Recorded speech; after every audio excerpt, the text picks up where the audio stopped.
Welcome to the Real Estate Syndication Show. Whether you are a seasoned investor or building a new real estate business, this is the show for you. Whitney Sewell talks to top experts in the business. Our goal is to help you master real estate syndication. And now your host, Whitney Sewell. Get your free copy of A Guide to Passively Investing in Commercial Real Estate. Inside, you'll learn the basics of passive income and real estate syndication, what kind of returns you can expect, how to find a sponsor, and how to evaluate the risks. Download your copy in the show notes or visit lifebridgecapital.com/invest better to start your investment journey. This is your daily real estate syndication show. I'm your host, Whitney Sewell. Today, our guest is Ray Adler. Thanks for being on the show, Ray. It's great to be with you today, Whitney. Thank you. Ray comes from a long line of entrepreneurial business owners. He is a seasoned real estate investor and former top producing commercial real estate broker in the San Diego marketplace. For the past 27 years, Ray has been the CEO of BTI Growth Advisors, a business advisory and coaching firm that works with small to mid-size entrepreneurial companies, helping them to improve leadership and company performance by strengthening the 6 key components that exist in every business. Ray, I'm looking forward to this conversation. I mean, it's something everybody's asking about, right? If you own a business, you're always thinking about how to scale or how to do that well, or what do I need to know, right, about operating a business? And it's definitely does not come without a few hurdles that you need to learn to jump, right? Well, certainly the pandemic changed everything. So a lot of businesses are rethinking their business. So I think it's a timely conversation and one that hopefully your listeners will get a lot of value. So it's great to be with you today. Yeah, thank you. Give us a little about just your entrepreneurial background and and how you got to where you're at now. Some steps there, and then let's dive in.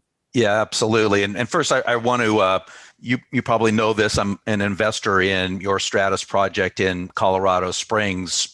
And I want to acknowledge first you and Sam and your team for doing an amazing job during the pandemic. If ever there was a circumstance to test the resiliency of a team and the stability of a asset class, it was a pandemic. And I just appreciated the timely communication, the consistent dividends throughout the whole pandemic. And you really run a class operation. So I wanted to take a moment just to thank you for doing, you and your team for doing what you do. So in any event, thank you so much for that. I appreciate that. Very great. Absolutely. So I do come from a long line of entrepreneurs. Both grandfathers were entrepreneurs. My dad, my 2 younger brothers, my son.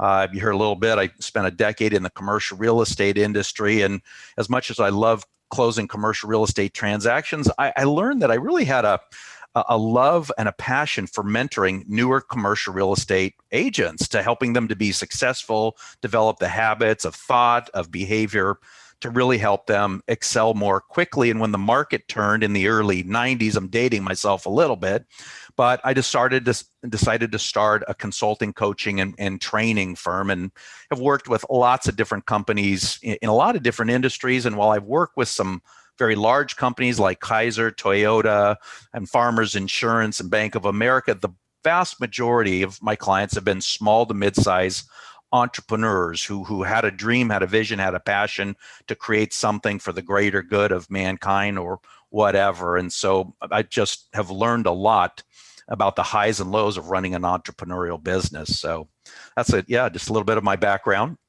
Nice. So it's neat to have a family history of some entrepreneurs. I'm sure just growing up in that family, you probably learned a lot. Anything specifically you could share with us that you learned from your father, grandfather, anything that really stands out to you? Well, I had some really, really interesting grandfathers. Father was wonderful. So on my dad's side, my father, I'm Raymond C. Adler III. My grandfather was Raymond C. Adler I, and he had a chain of department stores called Adler's. And just to kind of quickly summarize what one of his major teachings to me is understanding the lifetime value of a customer. And he used to say that a single customer is incredibly important. And yeah, you may make a small sale today, but a lot of small sales over years and decades is incredibly valuable. And to do whatever you had to do, to even if it meant taking a loss on a return item or something like that, that it was worth it in the long haul, because he really understood just how valuable a single customer was. And on my mom's side, very, very interesting. His name was Bert Weil, and he was an inventor. And the ambulance cots today that we see when the wheels roll up into the back of the ambulance, my grandfather invented and patented that design. And he and two other college graduates went into business and built a business called Furno, Washington, that's still in existence today. In fact, two of my grandfather's companies are still into existence today. And I think for the lesson that I took from him is just how valuable a great employee was. And in modern business today, especially private companies, if you look at their priorities, shareholders, taking care of shareholders is the first priority, taking care of customers is the second, taking care of employees is the third. And my grandfather had a different belief system because he believed that if you found great employees and invested in and gave them opportunities and developed them, that great employees are going to take great care of customers. And in turn, as a result of that, shareholders and investors would be the beneficiary of that. So, a large part of his belief system was it's all about the employees. And, for my dad, he just taught me that your reputation is your biggest asset and you can spend a lifetime building it. And with one stupid decision, destroy it, and how important it is to do what you say, keep your word. If you can't keep your word, then communicate quickly with that person as soon as possible and make a new agreement. So those are just a few of the lessons that have stuck with me over my entire business career.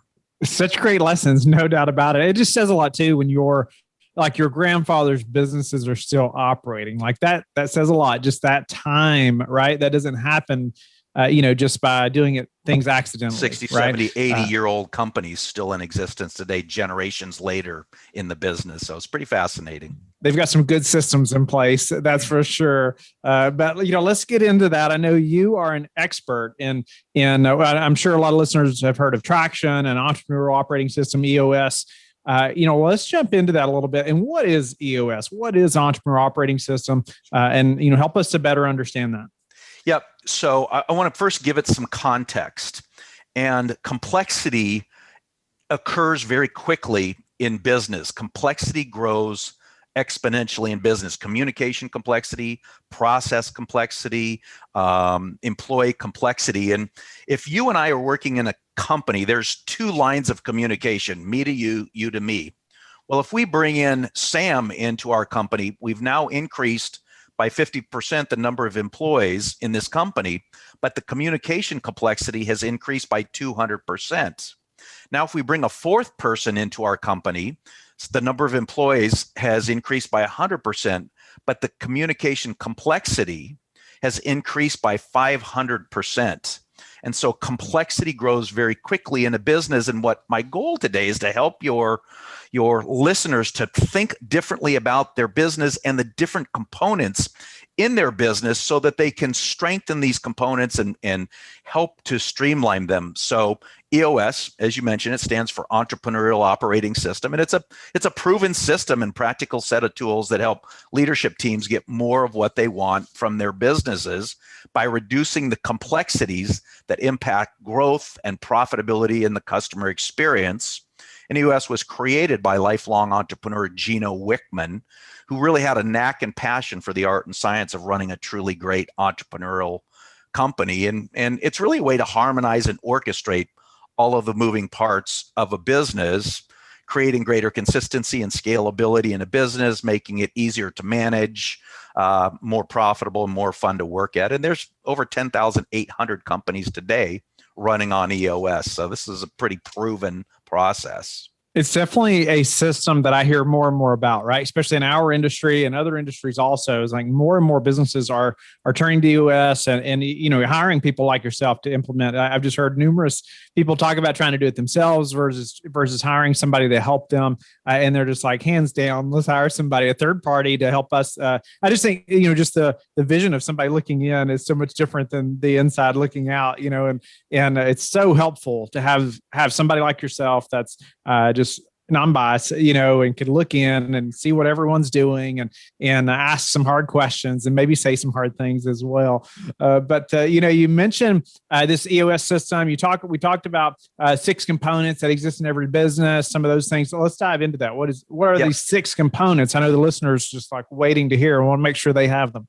I want to walk you through this, and the best way to do that is to illustrate it with a model that, and because we're listening and not looking at a PowerPoint presentation or something like that, think of a clock face with the 12 numbers around a clock, and that will help me to help you picture this particular model. But this model has your business at the center of it, and it stems from a discovery that all entrepreneurial leaders tend to wrestle with 136 issues simultaneously. And to the extent that you can strengthen the 6 key components, then those 136 issues fall into place because they're really symptoms of the true root cause. And so I'm going to go through these and want your listeners, and I'll give you some tips and things to think about with every one of these components. So at the top of the model, basically between 11 o'clock and 1 o'clock, if you think of a pie with 6 pieces, at the top, that's the traction component.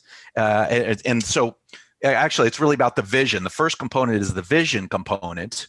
And the vision component is getting everyone in your organization 100% on the same page with where you're going and how you're going to get there. And oftentimes, the owners of a business understand the vision. They understand the goals and objectives. They have a plan. But the key is, do all of your employees understand that vision, understand that plan, and internalize it and want to be a part of it?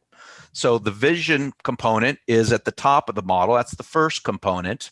The second component is the people component. So this would be over on the left side, kind of like between 9 and 11 o'clock. And as you know, Whitney, you cannot achieve a great vision without great people. And every organization defines great people differently.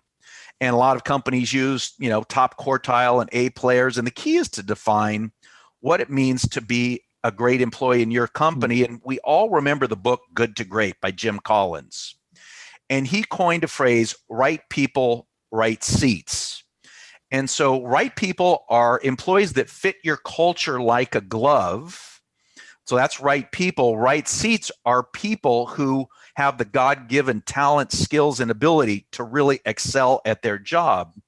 And in a for-profit company, you have to have employees that are both right people, fit your culture like a glove, and right seat. And the reality is, in most companies, you have some percentage of your employees that are right people, they fit your culture, but they're not in the right seat, or they're right seats, meaning they have the skill, knowledge, and ability to excel at their job.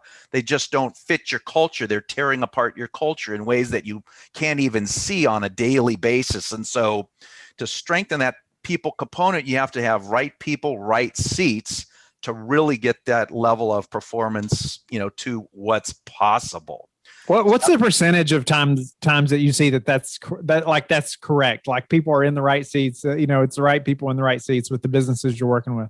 Yeah, so it's a process that you really have to go through, Whitney, and I appreciate you asking. And so what it really requires is, if you look at every position in your organization, if you have, say, it's some kind of an org chart, what are the 5 key roles and responsibilities of each position? That has to be, crystal clear. And then what happens is you really have to identify what are your core values, right? Core values are a set of defining characteristics that define what you want from your organization and from your culture. And so the reality is you have to go through a process of clearly defining the responsibilities and roles for each position. And then you have to systematically go through each employee and assess. Managers, supervisors, executive team have to assess employee by employee. Are these people right seats, right role, right seats, right people, right seats? And so a lot of times they're not. And so what has to happen is either you move them into another seat, or through training, mentoring, you get their skill sets up. But if you can't get right people, right seats, then as a business owner, you've got to make a tough decision. You can't keep somebody in your organization because you love them, even though they're not excelling at their job. It's just, you can't afford to keep that many people in that. So there's always, every company wrestles with people issues. So it's a very common practice. Yeah. No doubt about it. What's the third thing? Yep, absolutely. So picture on the clock, sort of between 1 and 3 o'clock. This is the data component. And this is about running your business on facts, figures, and objective information rather than subjective feelings and emotions that oftentimes drive decision-making in an entrepreneurial company. And so does every team in your organization have a scorecard that identifies the individual, that identifies the measurable, that identifies the goal, that you're tracking on a weekly basis? And what happens so many times, people are so busy firefighting that there are problems that are occurring in a business that they're unaware of because they don't have a scorecard and they're not tracking these important measurables on a weekly basis. And when you get that kind of scorecarding discipline in an organization, it lets managers and leaders see when something's off track quickly. And as you well know, problems caught and solved early are so much easier and cheaper to solve than problems caught 1 or 2 quarters downstream. And so that data component is just really getting clear on the key metrics that assure you that your business is performing where it needs to on its way to achieving your 1 year, 3 year, 10-year goals. If you're not tracking it, there's no way to know if you're improving, right? Or where you're failing. And I find it hard sometimes though to figure out what to track. Like what's the best, like not just be overwhelmed with things to track, right? Like what are the most important things to track? A couple tips towards that, Ray? We know that's one of the things that we arrive at, and it could be sales, it could be customer service, it could be turnover of some sort, it could be expenses. There's lots of things.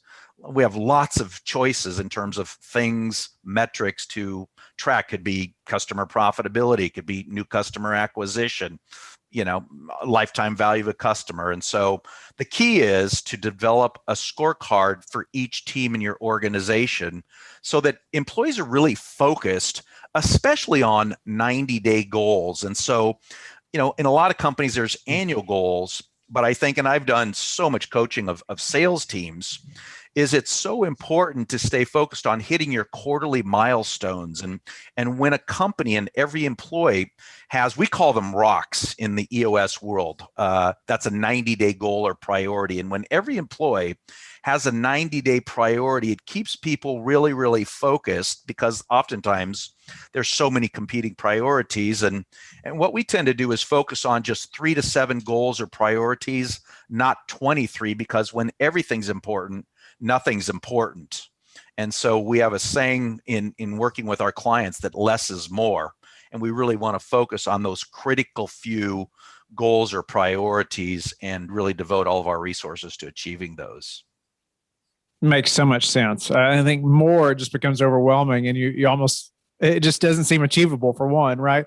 And people get bogged down, but no, it makes complete sense. I like the 90-day, I like to call them rocks as well. Like this is something solid we're going to move forward with. Yeah, absolutely. And then what happens is at the end of a quarter, you've been working in your business, you stop, you evaluate your performance against, your quarterly rocks, and then you set quarterly rocks for the next 90 days.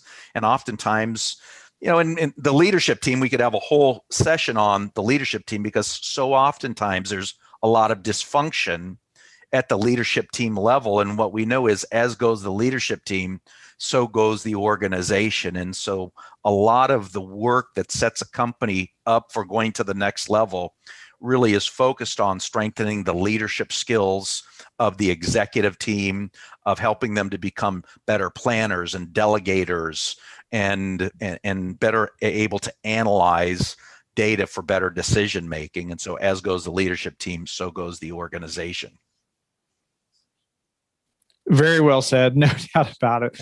Great stuff. What's number 4? So we have number 4. So if you think about the clock face down between 7 and 9 o'clock, lower left, this is the issues component. And what happens when you strengthen the vision, the people, and the data components in an organization, all of the issues, all the problems, all the bottlenecks, the impurities, everything that your organization struggles with on a weekly basis will be ultimately very, very transparent. And so if a company is not good at setting up their problems as they arise and making them go away forever, then what happens is the organization stays stuck in sort of a perpetual firefighting mode. And the key is to really develop a plan to make these issues go away once and for all. And we have a very simple tool called IDS, which stands for Identify, Discuss, and Solve.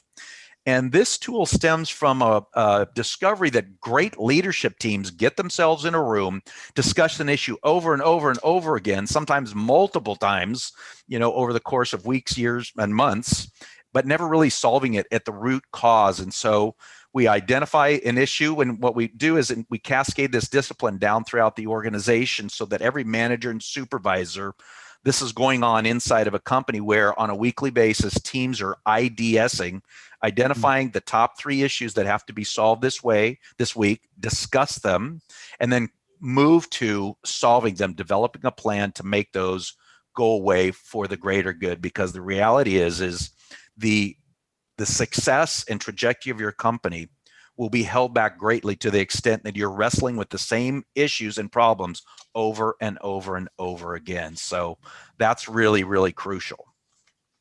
Is there a quick tip you could give on just how you encourage teams to identify these issues and maybe a way to even communicate or documenting them across the team so you can have a successful team of, IDSing, like you said? Yep. Well, absolutely. So we have something called an L10 meeting agenda, level 10 meeting agenda. And if I were to ask your listeners, to rate the meetings that they're having on a weekly basis on a scale of 1 to 10, a lot of them will probably say anywhere from about a 3 to 7. And so how do we create, when we come together to have a really, really productive meeting in this level 10 agenda, and I'd be happy to send that to your listeners, and I'll share my contact information at the end, but we have an L10 meeting agenda, and the bulk of a meeting is spent IDSing. So if you're in a meeting for an hour or 75 minutes, you check your vision, you check your rocks, you check, your employees and your customers, make sure everybody's happy. You inject a to-do list into your meeting agenda, which drives greater accountability and discipline. And about 75% of a meeting should be spent IDSing. So you get together as a team, you develop an issues list, and then you go through that issues list and you identify the top 3 issues that absolutely have to be solved this week. And then you dig in and you IDS, you identify the issue. And what happens when the issue is stated on the issues list, Whitney, oftentimes you have to dig down into the issue and into the organization because it's oftentimes a symptom and not the true root cause. So you identify it, you discuss it fairly quickly, and then you move to solve, you develop a plan and some accountabilities to make that issue go away forever. So that's what it looks like to improve in the issues component. No, that's a great thought right there too. Like thinking through those issues.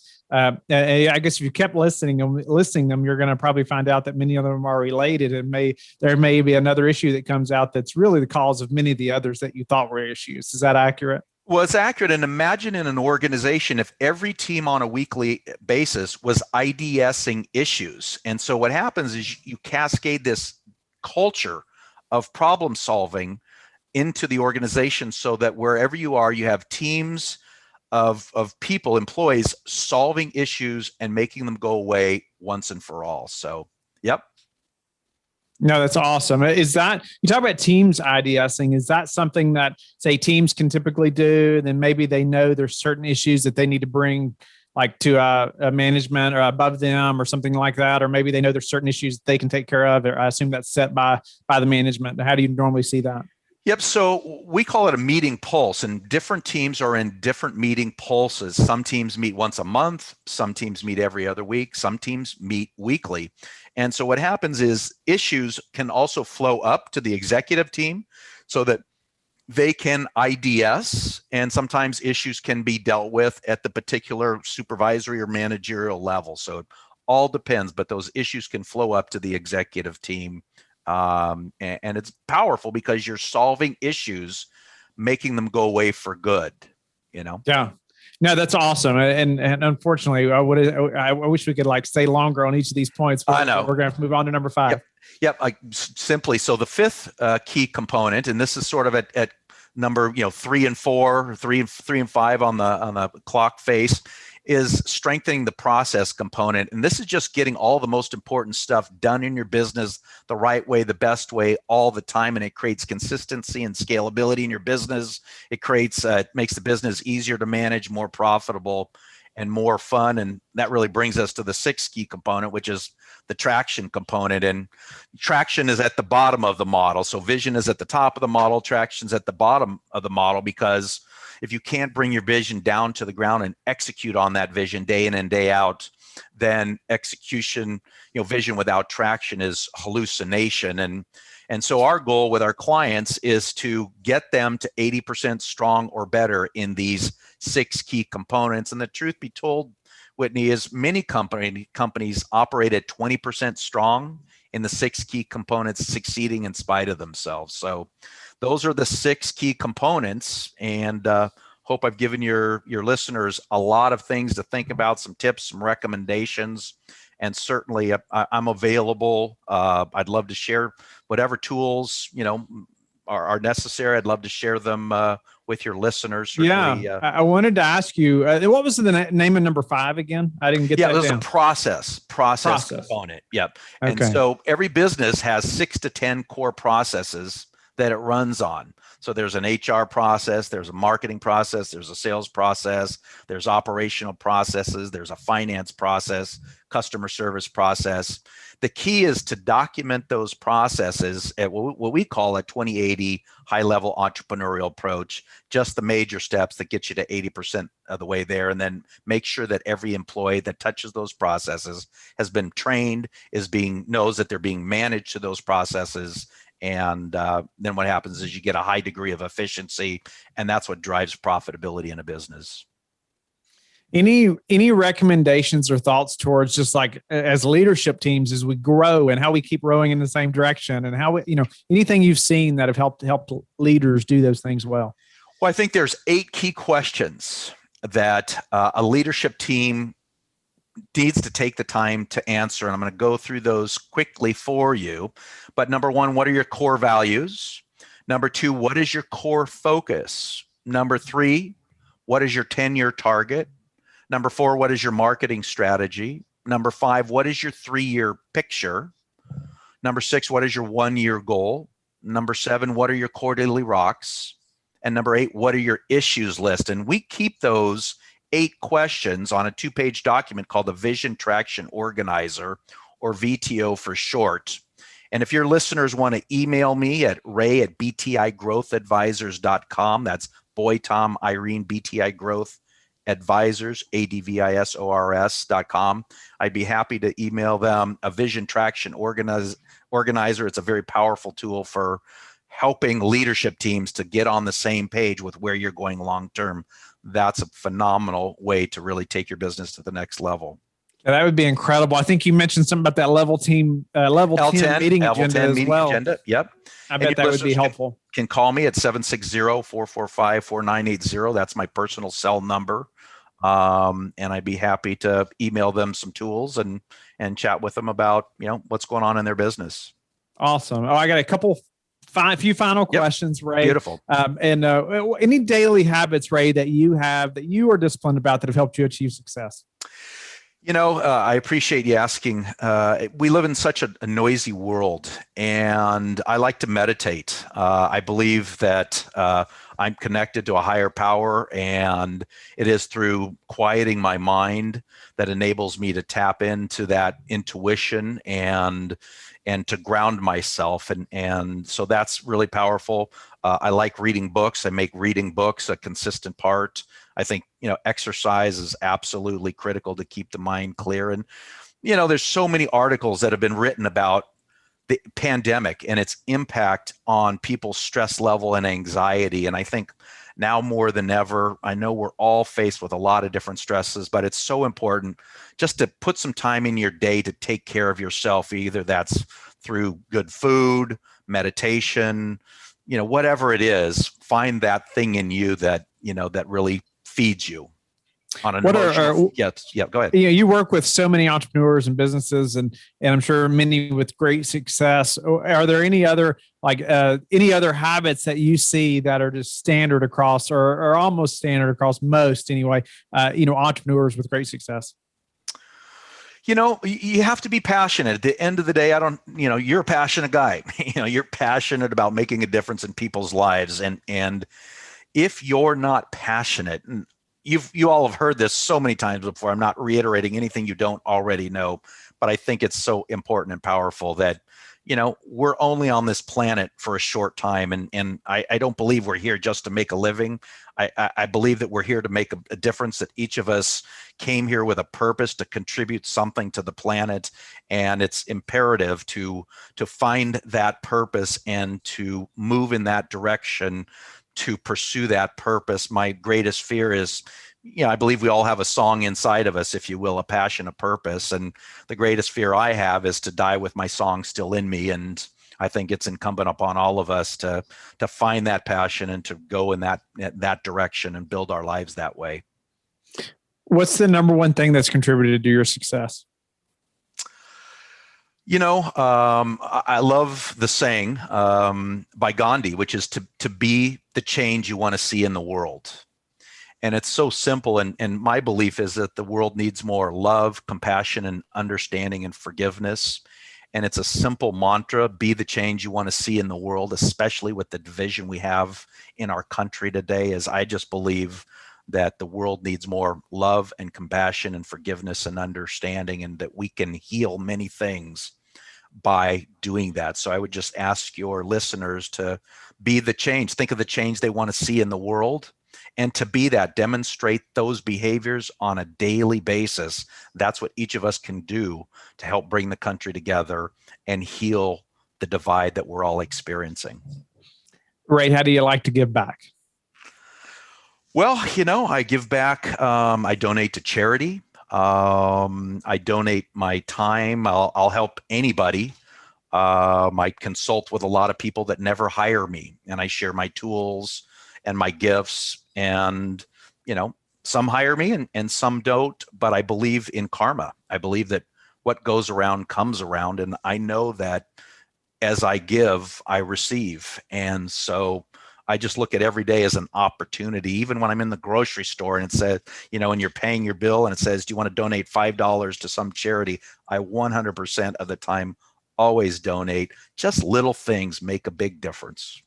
Sure. Ray, I'm so grateful for your time and how you've given back to us today. I think no matter who's listening, if they have a business, they've gained a lot of value from just what you've shared, in 20 or 30 minutes with us today. I mean, 6 key components alone. I mean, just thinking through some of those things, it's just crucial for, like it says, in any business. And so if we're doing nothing but just improving these 6 things and thinking through, we're going to have a better business tomorrow for sure. 100%. Ray, again, tell the listeners how they can get in touch with you and learn more about you.